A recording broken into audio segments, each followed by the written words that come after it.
അസ്സലാമു അലൈക്കും വറഹ്മത്തുള്ളാഹി വബറകാതുഹു. പ്രിയപ്പെട്ടവരെ, ഒരാഴ്ച കാലമായി ലോകം മുഴുവനും ഉറ്റുനോക്കിക്കൊണ്ടിരിക്കുന്നത് ഇറാനും ഇസ്രയേലും തമ്മിലുള്ള സംഘർഷത്തിലേക്കാണ്. ഈ സംഘർഷം എന്താണ് ലോകത്തോട് വിളിച്ചു പറയുന്നത്? ഇരു രാജ്യങ്ങളും അവരവരുടേതായ നിലപാടുകൾ വ്യക്തമാക്കുകയാണ്. ലോകം കണ്ട ഏറ്റവും ക്രൂരനായ ഭരണാധികാരി ഹിറ്റ്ലറിന് സമാനനാണ് ആയത്തുല്ലാ ഖുമൈനി. അതുകൊണ്ട് അദ്ദേഹത്തിനെതിരെ വധഭീഷണി മുഴക്കി ഇസ്രയേൽ ലോകത്ത് വെല്ലുവിളി ഉയർത്തി നിൽക്കുകയാണ്. എന്നാൽ തങ്ങളെ തോൽപ്പിക്കാൻ ലോക പോലീസായ അമേരിക്കയുടെ സഹായം കൊണ്ട് നിലനിൽക്കുന്ന ഈ സാഹചര്യത്തിൽ ഈ യുദ്ധത്തിന്റെ പിന്നാമ്പുറങ്ങളിലേക്ക് പരിശോധിക്കുമ്പോൾ പ്രിയപ്പെട്ടവരെ, ഇരു രാജ്യത്തും 2000-ലും ആളുകൾക്ക് ശക്തമായ താടന പീഡനങ്ങൾ അനുഭവിച്ച് പരിക്കേറ്റ് കിടക്കുകയാണ്. 700-ഓളം ആളുകൾ യുദ്ധത്തിൽ പൊരിഞ്ഞുപോയി. ഇങ്ങനെ നാം പരിശോധിച്ചു നോക്കിയാൽ നഷ്ടങ്ങളുടെ കഥകളാണ് യുദ്ധത്തിന്റെ പിന്നിൽ നമുക്ക് പറയാനുള്ളത്. നമുക്കറിയാം, യുദ്ധം എന്ന് പറയുന്നത് പരിശുദ്ധമായ ദീനുൽ ഇസ്ലാമിനെ സംബന്ധിച്ചിടത്തോളം യുദ്ധം നടന്നിട്ടുണ്ട്. എന്നാൽ കാലങ്ങളായി നാം കണ്ടുവരുന്ന ഒരു യാഥാർത്ഥ്യമുണ്ട്: ഇസ്ലാമിനെ കരിവാരിത്തേക്കുക. ഒരു സുപ്രയിൽ വിളമ്പിയ ഭക്ഷണത്തെ ചുറ്റുമിരിക്കുന്ന ആളുകൾ ആ ഭക്ഷണത്തിൽ നിന്ന് ഭക്ഷണങ്ങൾ കൊത്തിപ്പറിക്കുന്നത് പോലെ എന്റെ സമുദായത്തെ അവസാന കാലത്ത് മറ്റു ജനങ്ങൾ കൊത്തിപ്പറിക്കുമെന്ന് ഹബീബ് മുഹമ്മദ് റസൂലുള്ളാഹി സ്വല്ലല്ലാഹു അലൈഹി വസല്ലം തങ്ങൾ പറഞ്ഞതിന്റെ നേർ സാക്ഷ്യം ഇന്ന് നമ്മൾ കണ്ടുകൊണ്ടിരിക്കുകയാണ്. പക്ഷേ ഇസ്ലാമിനെ ശക്തമായ വിമർശനങ്ങൾ നടത്തുമ്പോഴേക്കും ഇസ്ലാം കൂടുതൽ കൂടുതൽ ലോകത്ത് പ്രചരിപ്പിക്കപ്പെടുന്നു എന്നത് നാം ഏവരും അംഗീകരിക്കുന്ന പകൽ വെളിച്ചം പോലെ ഒരു യാഥാർത്ഥ്യമാണെന്ന് പറയാതിരിക്കാൻ നിർവാഹമില്ല. പ്രിയപ്പെട്ടവരെ, ഈ ഒരു സാഹചര്യത്തിൽ ഇന്ന് ലോകത്തെ രാജ്യങ്ങൾ പരിശോധിച്ചാൽ ഇറാഖിലാണെങ്കിലും അതുപോലെ തന്നെ ലിബിയയിലാണെങ്കിലും അതുപോലെ തന്നെ മറ്റ് ഇസ്ലാമിക രാജ്യങ്ങളുടെയൊക്കെ ചരിത്രങ്ങളും അതിന്റെ എല്ലാം സൗകുമാര്യതകൾ ഇന്ന് നഷ്ടപ്പെട്ടുകൊണ്ടിരിക്കുമ്പോൾ ഇനി ആ ശത്രുക്കളുടെ കണ്ണുകൾ പോകുന്നത് ഇറാഖിലേക്കാണ്. ഇങ്ങനെ ഇസ്ലാമിന്റെ രാജ്യം മുഴുവനും ഇസ്ലാം മുസ്ലിമീങ്ങളുടെ ചരിത്രത്തെയും മുസ്ലിമീങ്ങളുടെ സംസ്കാരത്തെയും വിമർശിച്ചുകൊണ്ട് മുസ്ലിമീങ്ങളെ താടന പീഡനങ്ങൾ കഴിവപ്പെടുത്തുമ്പോൾ അത് കണ്ട് നോക്കി രസിക്കുന്ന ചില ആളുകൾ പറയുന്ന ചില വാക്കുകളുണ്ട്: യുദ്ധത്തിന്റെ മതമാണ് ഇസ്ലാം എന്നാണ്. എന്നാൽ അല്ലാഹുവിന്റെ ഹബീബ് മുഹമ്മദ് റസൂലുള്ളാഹി സ്വല്ലല്ലാഹു അലൈഹി വസല്ലം തങ്ങളുടെ കാലഘട്ടത്തിൽ ഒരുപാട് യുദ്ധങ്ങളും ശരീരങ്ങളും നടന്നിട്ടുണ്ട്. ആ യുദ്ധങ്ങളുടെ എല്ലാം ചരിത്രം പരിശോധിച്ചു നോക്കിയാൽ നമുക്ക് കാണാൻ കഴിയുന്നത്, ഒന്നാം ലോക മഹായുദ്ധത്തിൽ 4 കോടിയിലധികം ആളുകളാണ് ഈ യുദ്ധത്തിൽ പൊലിഞ്ഞുപോയത്.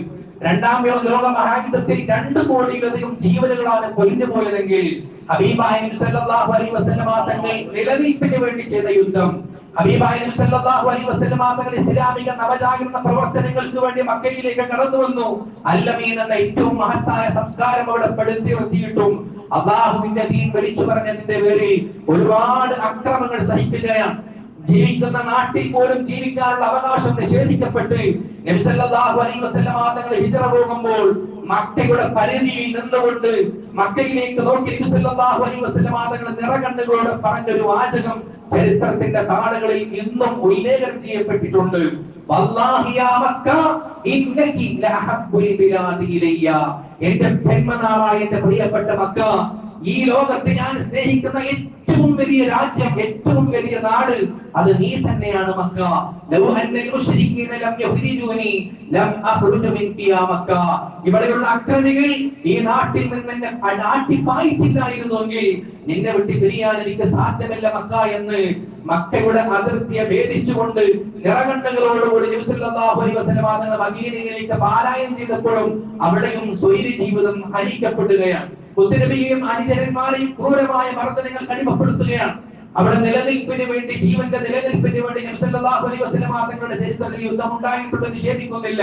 പക്ഷേ പ്രിയപ്പെട്ടവരെ, ആ യുദ്ധങ്ങളുടെ എണ്ണവും ആ യുദ്ധങ്ങളുടെ മണ്ണവും ഒക്കെ പരിശോധിച്ചാൽ കേവലം 1057 ആളുകൾ മാത്രമാണ് ഇരു പക്ഷത്തിൽ നിന്നും ജീവൻ പൊലിഞ്ഞിട്ടുള്ളത്. പക്ഷേ നബി സല്ലല്ലാഹു അലൈഹി വസല്ലം തങ്ങൾ എന്തുകൊണ്ട് അത്രയും ചുരുങ്ങിയ ആളുകൾ ആ യുദ്ധത്തിൽ മരണപ്പെട്ടു എന്ന് നാം ചിന്തിക്കുമ്പോൾ മുത്തനബിയുടെ കർശന നിർദ്ദേശമാണ്: ഒരിക്കൽ പോലും ഒരു പെണ്ണിനെയും യുദ്ധത്തിന്റെ പേരിൽ ഒരിക്കലും ആക്രമിക്കപ്പെടാൻ പാടില്ല.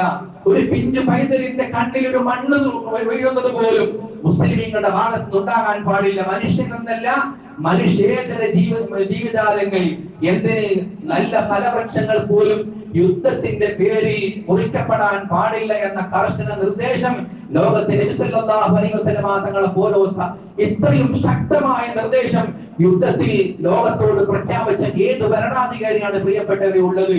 ഞാൻ പറഞ്ഞു 1057 ചുരുങ്ങിയ ആളുകൾ മാത്രമാണ് മുസ്ലിമീങ്ങളും അമുസ്ലിമീങ്ങളും തമ്മിൽ നടന്നിട്ടുള്ള യുദ്ധങ്ങളിൽ രണ്ട് പക്ഷത്തു നിന്നും പൊരിഞ്ഞു പോയതെങ്കിൽ ഇതിനെ പരിഹസിക്കുന്ന, ഇതിനെ അവമതിച്ചുകൊണ്ട് ഇസ്ലാമിനെ നഖശിഖാന്തം എതിർക്കുന്ന ചില ആളുകൾ പറയാറുണ്ട്, അന്ന് കേവലം ഒരു വാളും പിന്നെ കുറച്ച് കുതിരപ്പടയാളികളും കുറച്ച് ആനപ്പടകളും പിന്നെ ഒരു കുന്തവുമല്ലേ ഉണ്ടായിരുന്നുള്ളൂ.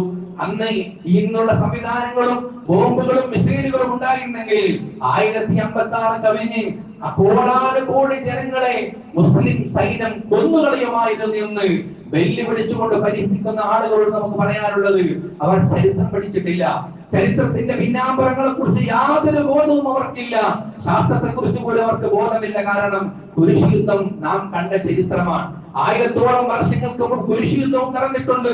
അന്ന് ഇതുപോലത്തെ മിസൈലുകളോ ആധുനിക സംവിധാനങ്ങളോ കണ്ടുപിടിക്കപ്പെട്ടിട്ടില്ല. അന്നും ആനപ്പടകളും കുതിരപ്പടകളും വാളുകളും കുന്തങ്ങളും കൊണ്ടാണ് യുദ്ധം നടന്നെങ്കിൽ ആ കുരിശ് യുദ്ധത്തിൽ പൊരിഞ്ഞുപോയ ജീവന്റെ എണ്ണം 30 ലക്ഷത്തിലധികം ആളുകളാണെന്നത് നാം മറന്നുപോകരുത്. മുത്തുനബിയുടെ കർശന നിർദ്ദേശം തന്നെയാണ് ഇത്രയും ചുരുങ്ങിയ രൂപത്തിൽ ജീവൻ പൊരിയപ്പെടാനുള്ള കാരണം.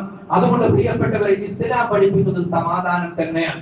ഇസ്ലാം സമാധാനത്തിന്റെ മതമാണെന്ന് പറയുന്നത് പോലുള്ള ആളുകൾ കൊണ്ടുവരുന്ന ഇത്തരം ഈ രൂപത്തിലുള്ള വിവരണങ്ങൾ ചരിത്രം പരിശോധിക്കുമ്പോൾ നമുക്ക് മനസ്സിലാക്കാൻ കഴിയുന്ന ലോകത്തൊരൊറ്റ രാജാവും ഇങ്ങനെ ഒരു യുദ്ധതന്ത്രം, യുദ്ധമുറ, യുദ്ധത്തിന് വേണ്ടി തയ്യാറാവുന്ന ആളുകൾക്ക് പഠിപ്പിച്ചിട്ടില്ല എന്നത് ഏറ്റവും വലിയ, ഏറ്റവും മഹത്തായ ഒരു ആദർശമാണ്. നമുക്കറിയാം, നമ്മുടെ പ്രിയപ്പെട്ട ഫലസ്തീനിന്റെ മക്കൾ അവർക്കൊരു നേരത്തെ ഭക്ഷണം പോലും ഇല്ലാതെ പ്രയാസപ്പെടുമ്പോൾ ആ ഭക്ഷണം നൽകാമെന്ന് പറഞ്ഞ് ദുരിതാശ്വാസ ക്യാമ്പിലേക്ക് ആ മക്കളെ വിളിച്ചു വരുത്തി ആ ക്യാമ്പിൽ പോലും ബോംബേറുകൾ നടത്തിക്കൊണ്ട് 10-20 കുട്ടികൾ മരണപ്പെട്ട സംഭവം കഴിഞ്ഞ ദിവസമല്ലേ നമുക്ക് വായിക്കാൻ കഴിഞ്ഞത്. ഇങ്ങനെ കരുണയും അതുപോലെ തന്നെ മനുഷ്യത്വവും നഷ്ടപ്പെട്ടു പോയ ആളുകൾ ഇന്നും ലോകത്ത് ജീവിച്ചു കൊണ്ടിരിക്കുകയാണ്, ഇസ്രായേലിനെ പോലത്തെ രാജ്യങ്ങൾ. അതുകൊണ്ട് പ്രിയപ്പെട്ടവർ, ഈ ഒരു സമയത്ത് മുസ്ലിമീങ്ങളായ നമ്മൾ പാലിക്കേണ്ട മര്യാദ എന്ന് പറയുന്നത്, നമ്മെ സംബന്ധിച്ചിടത്തോളം അല്ലാഹുവിന്റെ ദീൻ, ഇന്നാ നഹ്നു നസ്സൽനാ ദിക്റ വഇന്നാ ലഹു ലഹാഫിദൂൻ, ഈ ദീൻ നാമാണ് ഇറക്കിയത്, ഖിയാമത്ത് നാൾ വരെയും ഇതിന്റെ സംരക്ഷണം ഞാൻ ഏറ്റെടുത്തതാണ്, അല്ലാഹു തആല പഠിപ്പിച്ചതാണ്. ഒരിക്കലും മുസ്ലിമീങ്ങളെ ഏത് വിധേനയും നശിപ്പിക്കാൻ ശ്രമിച്ചാലും ആ മുസ്ലിമീങ്ങളുടെ യശസ്സും അന്തസ്സും ഉയർന്നുകൊണ്ടേയിരിക്കും. അത് അല്ലാഹു ഏറ്റെടുത്ത ബാധ്യതയാണ്. നാം ചെയ്യേണ്ടത് യുദ്ധം എന്ന ഈ ഒരു വലിയ വിപത്ത്, മാരകമായ വിപത്ത്, അതില്ലായ്മ ചെയ്യാൻ വേണ്ടി ദുആ ചെയ്യുക എന്നുള്ളതാണ്. നബി സല്ലല്ലാഹു അലൈഹി വസല്ലം തങ്ങൾ പറഞ്ഞു കാണാൻ കഴിയും, മസലിൽ മുഅ്മിനീന ഫീ തവാദ്ദുഹിം വതറാഹുമിഹിം, പരസ്പരം മുസ്ലിമീങ്ങൾ തമ്മിൽ ഉള്ള സ്നേഹവും കാരുണ്യവും എന്ന് പറയുന്നത് മിഥുലിൽ ജസദ്, ഒരു മനുഷ്യന്റെ ശരീരം പോലെയാണ്. എന്താ മനുഷ്യ ശരീരത്തിന്റെ പ്രത്യേകത? മനുഷ്യന്റെ ശരീരങ്ങളിൽ ഏതെങ്കിലും ഒരു അവയവത്തിന് വേദന വന്നാൽ, ഒരു പല്ലിന് വേദന വന്നാൽ, ശരീരം മുഴുവനും ആ വേദനയിൽ പങ്കുചേരുകയാണ്. പരിപാലിച്ചുകൊണ്ട് ഉറക്കമൊഴിച്ചുകൊണ്ട് ശരീരത്തിന്റെ പല്ലിന് വേണ്ട വേദനയിൽ ശരീരത്തിന്റെ മുഴുവൻ ഭാഗവും പങ്കുചേരുന്നത് പോലെയാണ് മുസ്ലിമീങ്ങൾ ലോകത്ത് ജീവിക്കേണ്ടതെന്നാണ് നബി സല്ലല്ലാഹു അലൈഹി വസല്ലം തങ്ങൾ പഠിപ്പിക്കുന്നത്.